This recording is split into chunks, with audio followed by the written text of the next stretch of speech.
Hello दोस्तों, स्वागत है आपका डोडरा क्वार सीरीज़ के सेकंड पार्ट में। पार्ट 1 में हम चंडीगढ़ से रोहड़ू तक आए थे और इस सेकंड पार्ट में हम आपको रोहड़ू से चांशल पास होते हुए डोडरा तक लेकर चलेंगे। डोडरा और कवार रूपिन घाटी में दो अलग अलग गांव हैं, लेकिन इन्हें अक्सर एक ही साथ संबोधित किया जाता है, डोडरा क्वार। डोडरा और कवार शिमला ज़िला के सबसे दुर्गम गांव में से हैं। हम आपको इस सीरीज़ में इन गांवों की सुंदरता के साथ साथ यहां के लोगों के मुश्किल जीवन से भी रूबरू करवाएंगे। तो चलिए शुरू करते हैं इस सीरीज़ का सेकंड पार्ट। पार्ट 1 के एंड में यहां रोहड़ू में होटल चांचल में मैं रुका हुआ था। अगली सुबह मैं करीब 8 बजे उठ गया। डोडरा क्वार के लिए HRTC की बस यहाँ रोहड़ू से 10:30 बजे जाएगी, इसीलिए आज मेरे पास आराम से उठने का ऑप्शन था। उठकर मैंने पैकिंग की और नहा धोकर 9:30 बजे तक यहाँ से निकलने के लिए रेडी था। चेकआउट करने के बाद मैं सीधा बस स्टैंड गया। प्लान था कि पहले जाकर वहाँ टिकट ले लूँगा ताकि आगे की सीट मिल जाए। 10 बजे बस के टिकट्स मिलना शुरू हो गए। मैंने सीट नंबर 2 के लिए कहा, लेकिन इन्होंने कहा कि 2 नंबर सीट नहीं देते हम। पर फिर मैंने जब उन्हें थोड़ा अपने बारे में बताया तो मुझे 2 नंबर सीट मिल गई।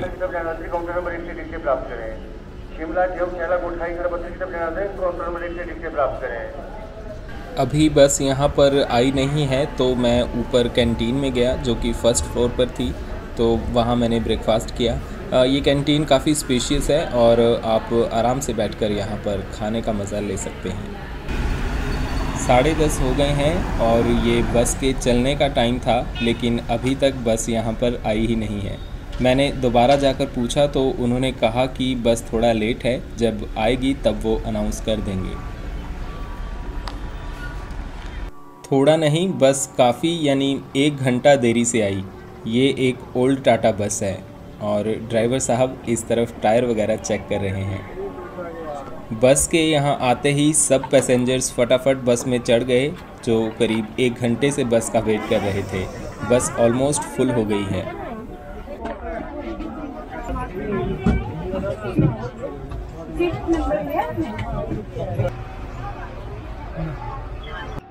और ये हमारी बस के ड्राइवर हैं और इस तरफ कंडक्टर। हमारी बस ठीक 11:40 पर रोहड़ू से निकल पड़ी, जबकि इसका टाइम तो 10:30 बजे का था।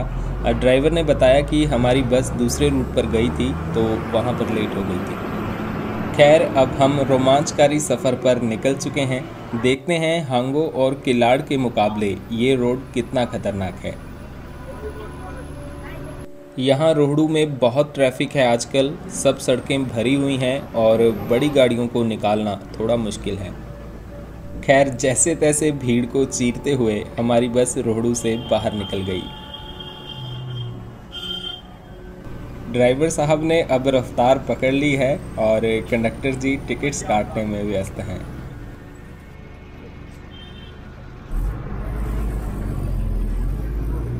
हमारी बस अब पब्बर नदी के किनारे से होकर चिड़गांव की तरफ जा रही है।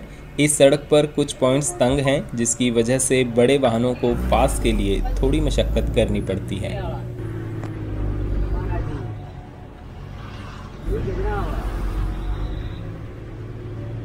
रोहड़ू से बस में चढ़ी लोकल सवारियां अब यहाँ बीच बीच में उतर रही हैं और ये आंटी जी बाय बाय बोलकर जा रही हैं।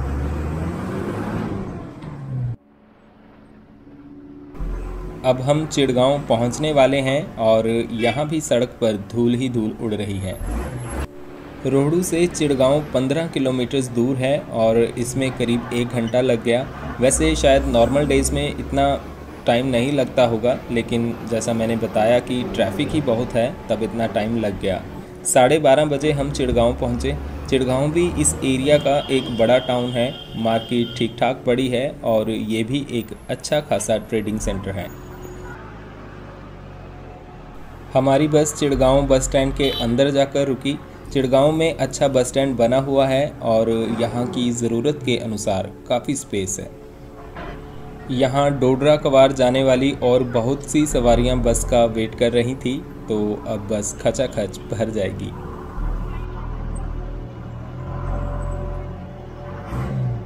ये पैसेंजर्स के लिए वेटिंग एरिया है और यहाँ ये बसेस के टाइम टेबल भी लिखे हैं। यहाँ से दिल्ली, चंडीगढ़, शिमला और पालमपुर के लिए भी डायरेक्ट या फिर कनेक्टिंग बसेस जाती हैं। बहुत सा सामान भी लोग बस में चढ़ा रहे हैं, इवन ये टीन के पत्रे भी। धीरे धीरे समझ आ रहा है कि ये बस डोडरा क्वार के लोगों के लिए कितने मायने रखती होगी। बस सवारियों से पूरी तरह भर चुकी है, तो कंडक्टर ने कहा कि सब अपना बड़ा बड़ा सामान छत पर रखो, तो ये लेडीज़ फटाफट अपना सामान ऊपर छत पर रखाई।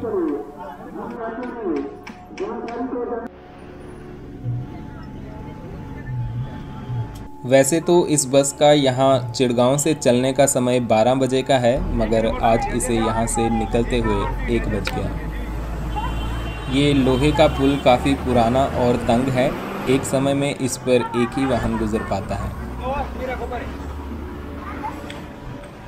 गुशाली और रोहल गांव इस घाटी में अंदर जाकर हैं।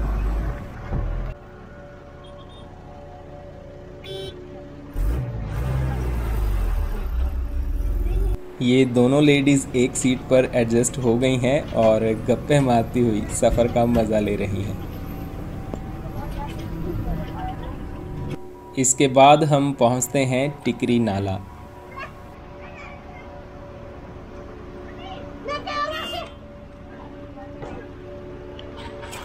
यहाँ टिकरी नाला के उस पार से डोडरा क्वार डिवीज़न शुरू हो जाता है और अब बस ये पुल पार करेगी और पब्बर नदी के उस पार से शुरू होगी चांशल पास की चढ़ाई।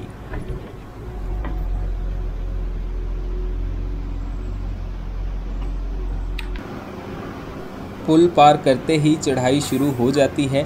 सवारियों से खचाखच भरी ये बस काफ़ी पुरानी सी है और ये पहली चढ़ाई में ही अटक सी गई है।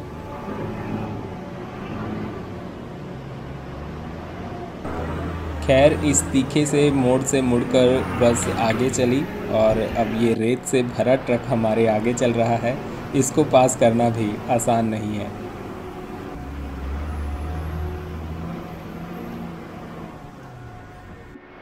सड़क तो फ़िलहाल ठीक ही है, लेकिन बहुत तंग है।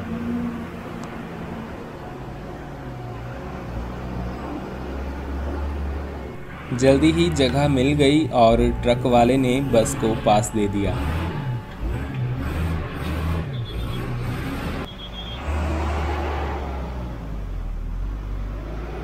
अब यहाँ से लगातार चढ़ाई ही है और रोड भी कच्चा है। आगे से गाड़ियाँ आती हैं तो पास देने के लिए काफ़ी जद्दोजहद करनी पड़ती है। यहाँ बीच बीच में लोगों के घर भी हैं, तो सवारियाँ बस से उतर रही हैं, जिससे बस में लोड थोड़ा कम हो गया है।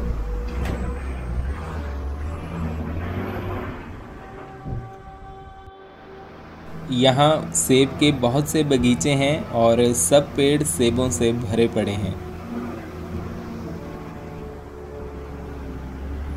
जैसे जैसे हम ऊपर चढ़ रहे हैं, व्यूज़ तो सुंदर होते जा रहे हैं, पर सड़क की हालत उतनी ही ख़राब हो रही है।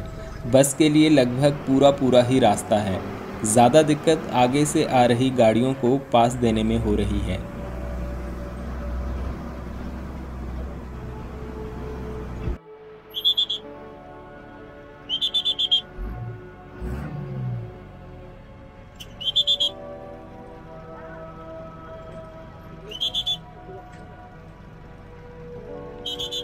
सेब के बगीचों में से निकल रहे थे तो यहाँ सेब भी खाने मिल ही गए। यहाँ किसी ने बस वालों को काफ़ी सारे सेब खाने को दे दिए, तो सब सेब खाने में बिजी हो गए हैं।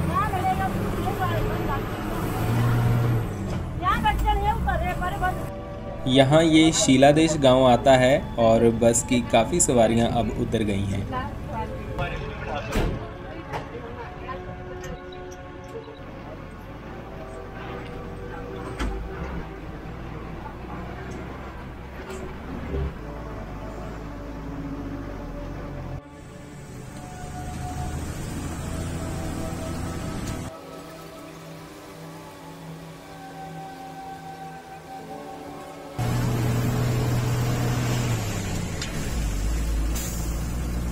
पिकअप्स को जैसे तैसे पास कर दे रहे थे, मगर आगे से अब HRTC बस आ गई है। ये बस कवार डोडरा से वापस आ रही है और अब इसको पास देना मुश्किल है। हमारी बस का ड्राइवर कह रहा है कि तू पीछे कर और वो कह रहा है कि तू पीछे कर। खैर हमारे बस को पीछे हटना पड़ा क्योंकि यहाँ पीछे मोड़ पर पास देने की जगह है। सामने से आ रही बस न्यू BS4 मॉडल है और मुझे इस पुरानी बस में जाना पड़ रहा है। अगर एक दिन पहले जाता तो इस नई बस में सफ़र करने का मौका मिलता।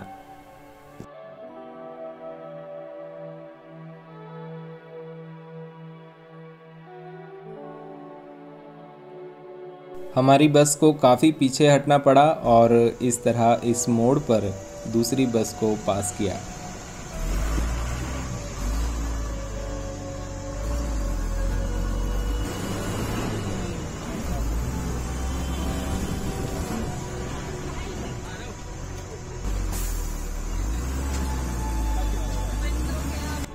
इसके बाद थोड़ा ही आगे जाने पर एक ढाबा आता है जहां बस का लंच ब्रेक है। 3 बज चुके हैं तो अब भूख भी लग रही है। देखते हैं खाने में क्या मिलता है।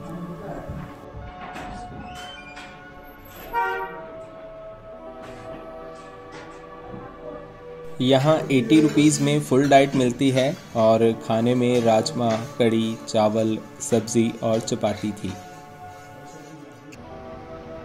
तो खाने के लिए बस यहाँ पर करीब आधा घंटा रुकी और उसके बाद आगे चल पड़ी।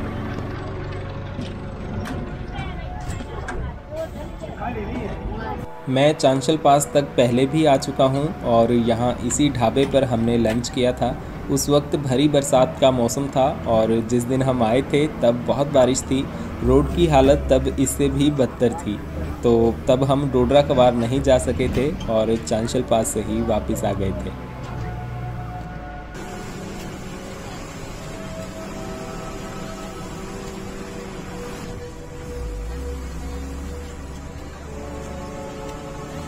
ये काफ़ी घना सा जंगल है और इस जंगल के बीचों बीच से होती हुई ये सड़क निकल रही है।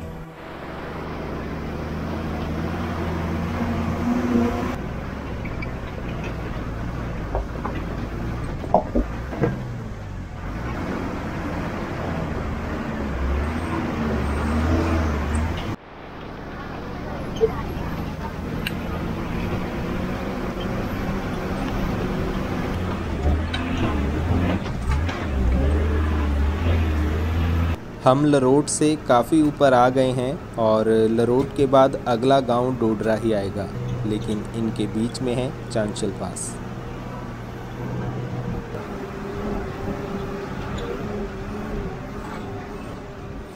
और जब ये देवदार का घना जंगल ख़त्म होने लगता है उसके बाद दिखता है चांशल का खूबसूरत व्यू।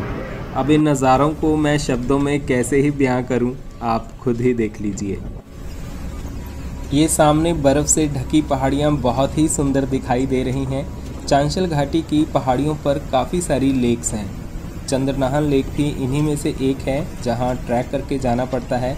हालांकि ये रूट्स अभी इतने पॉपुलर नहीं हैं, इसीलिए बाहरी लोग यहाँ पर कम ही आते हैं।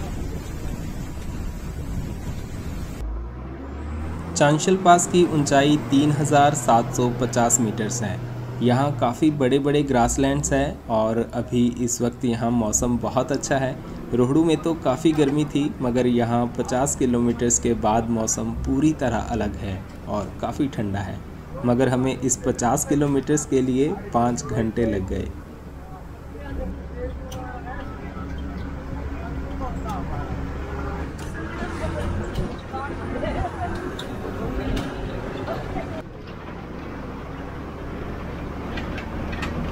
अगर ये रोड पक्का हो जाए तब यहाँ टूरिस्ट भी काफ़ी आने लगेंगे।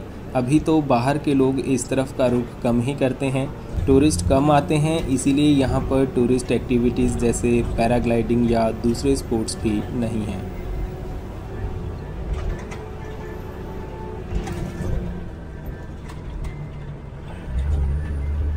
इसके बाद हम मानो बादलों में ही पहुंच गए। यहाँ अगर बादल ना होते तो शायद और अच्छे व्यूज़ दिखाई देते, मगर इन बादलों में गुम हो जाने का भी अलग ही मज़ा है। इसके बाद ठीक 4:30 बजे बस चांशल पास टॉप पर पहुंच गई और यहाँ बस थोड़ी देर के लिए रुक जाती है।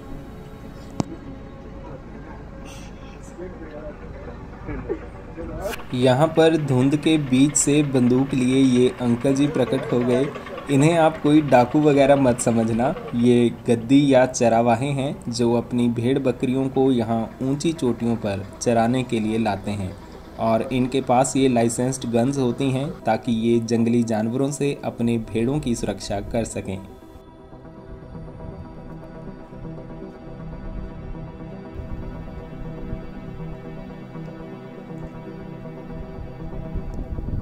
खैर यहाँ पर काफ़ी ठंड है और नीचे उमड़ उमड़ कर आ रहे ये बादल कभी तो बिल्कुल अंधेरा सा कर देते हैं और कभी छंट जाए तो धूप भी आ जाती है। यहाँ हवा भी बहुत तेज़ चल रही है।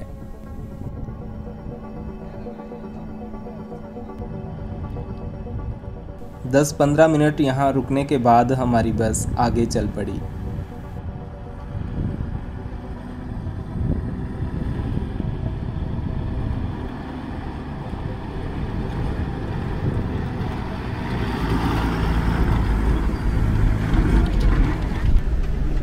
चांशल पास से चलने के तुरंत बाद ही ये एक खतरनाक सा स्ट्रेच आता है। यहाँ ये डरावनी आकृतियों वाली चट्टानें और यहाँ छाई घनी धुंध में काफ़ी हॉरर सा दृश्य है। सड़क भी यहाँ पर काफ़ी ख़राब है। कंडक्टर ने बताया कि इससे पहले तो ये पॉइंट और ख़राब हुआ करता था।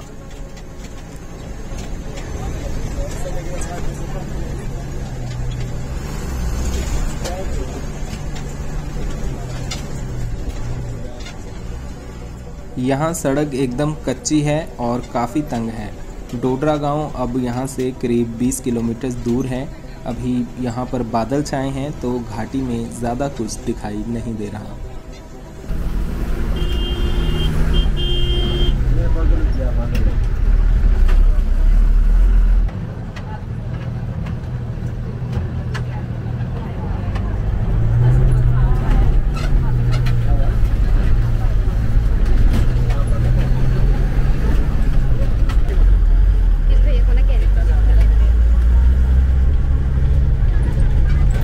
पहले ये पहाड़ पूरा ऊपर चढ़े और अब इस तरफ नीचे उतर रहे हैं। यहाँ की खूबसूरती का तो कोई जवाब नहीं, पर सड़क खराब है तो पहुँचना थोड़ा मुश्किल है।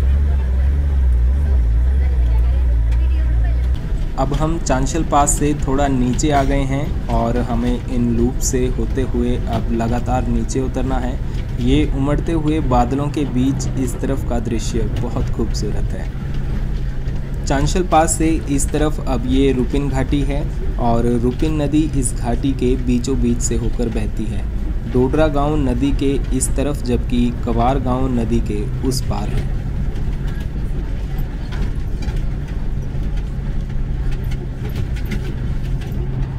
यहाँ सड़क बहुत ख़राब है। मैं सोच रहा हूँ कि बस के टायर्स पर कितना लोड होता होगा, इतने पैसेंजर्स और ऐसी सड़क। खैर बस अपने डेस्टिनेशन की ओर बढ़ती गई।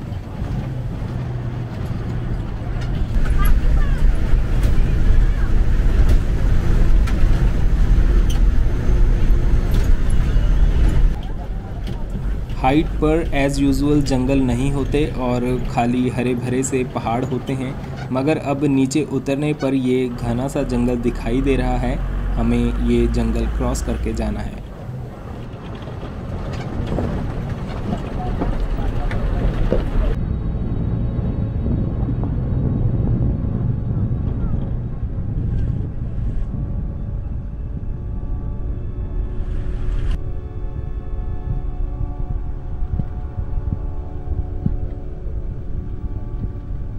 जल्दी ही हमारी बस यहाँ नीचे उतरकर इस जंगल में प्रवेश कर गई। यहाँ से अब हल्का डाउनवर्ड स्लोप है, बट देखने में सड़क सीधी सीधी ही लग रही है।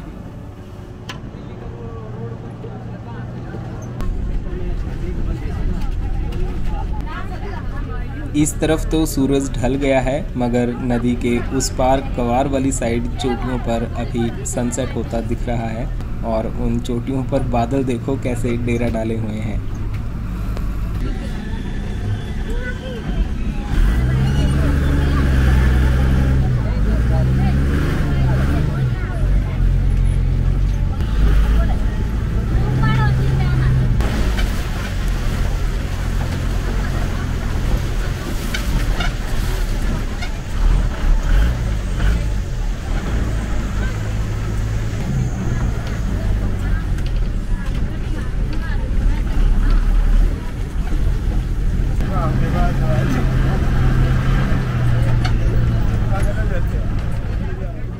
वो जो सामने वाले पहाड़ के बीचों बीच एक गांव दिखाई दे रहा है वो कवार गांव है।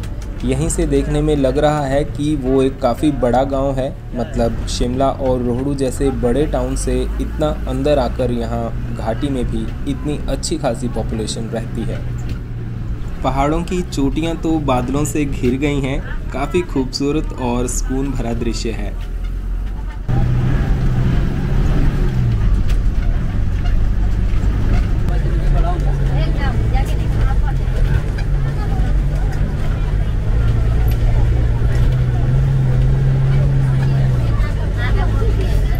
और अब जाकर डोडरा गांव की पहली झलक दिखी है। यहाँ भी काफ़ी सारे घर हैं। करीब 6 बजे हमारी बस डोडरा गांव में पहुँच गई। यहाँ बस का टी ब्रेक होगा और मैं भी यहीं पर उतर जाऊँगा। मुझे पहले उतरकर कंफर्म करना होगा कि यहाँ पर रुकने का इंतज़ाम है भी या नहीं, वरना मैं फिर कवार के लिए निकल जाऊँगा।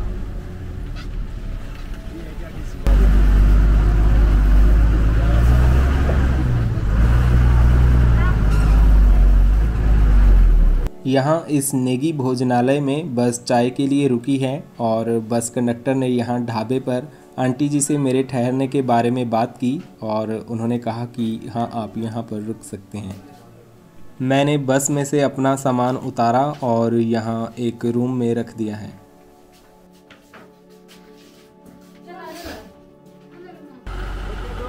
ओके। 10-15 मिनट्स रुकने के बाद बस यहाँ से आगे चल पड़ी।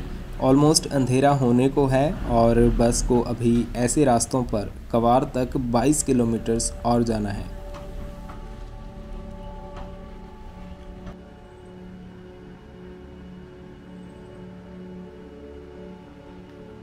तो मैं पहुंच गया हूं डोडरा की वादियों में।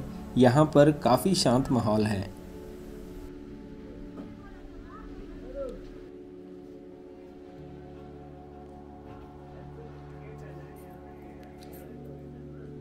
और यहाँ ढाबे वाली आंटी जी ने आज ही ये एक नया गैस चूल्हा लिया है, तो उसको लेकर काफ़ी एक्साइटेड हैं।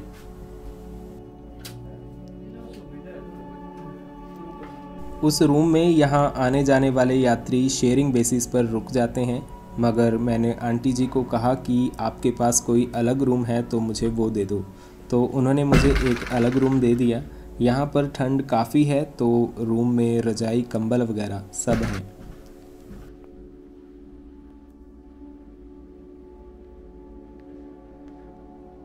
थोड़ा फ्रेश होने के बाद मैं यहाँ किचन में आकर बैठ गया।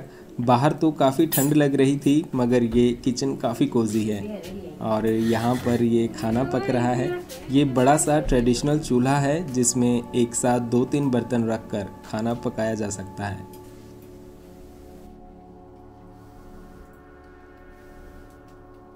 मैं यहाँ बैठकर इनकी बातें सुनता रहा और जितना मुझे समझ आ रहा था उसमें हाँ हाँ के लिहाज से सिर भी हिलाता रहा। इन्होंने मुझे बताया कि सर्दियों में तो यहाँ लोगों का आना जाना बंद ही होता है, लेकिन हमारे पास ये 5-6 महीने ही काम होता है। आजकल एप्पल सीज़न की वजह से तो यहाँ रात 12-1 बजे तक भी काम रहता है। यहाँ के टफ़ ड्राइवर्स रात को भी चांशल पास क्रॉस कर लेते हैं, इसलिए गाड़ियाँ सेब से भर भर कर लगातार यहाँ से निकलती रहती हैं। मैंने भी खाना टाइम से खा लिया। खाने में यहाँ पर चने, दाल, चावल और चपाती मिली। वैसे बाहर खाने के लिए टेबल्स भी लगाए हैं, लेकिन इन्होंने कहा कि आप चाहो तो यहीं बैठकर भी खा सकते हैं। तो यहाँ गरम चूल्हे के पास खाने में मज़ा आ गया। इसके बाद मैं अपने रूम में आ गया। ये सामने जो लाइट्स दिखाई दे रही हैं ये कवार गांव की हैं, जो रुपी नदी के उस पार है। यहाँ BSNL के सिवा और कोई सिग्नल नहीं है और BSNL में भी इंटरनेट नहीं चलता। इसीलिए मैंने थोड़ी देर शांति में बैठकर गाने सुने और फिर चुपचाप सो जाने में ही भलाई समझी। रूम के दरवाजे और खिड़कियाँ सब बंद हैं, तो अंदर एक कंबल में भी सोया जा सकता है। बाकी यहाँ पर 2 कंबल और पड़े हैं, अगर ठंड लगी तो एक और ले लूँगा। शुभ रात्रि। तो इस पार्ट 2 को हम यहीं पर समाप्त करते हैं। अगले पार्ट में हम आपको डोडरा गांव की सैर करवाएंगे और यहाँ के लकड़ी के घर, मंदिर और रहन सहन की भी कुछ बातें करेंगे। उसके बाद हम जाएंगे कवार गांव। तो ये पार्ट आपको कैसा लगा हमें ज़रूर बताएं। पसंद आया हो तो लाइक और शेयर भी कर दें। धन्यवाद।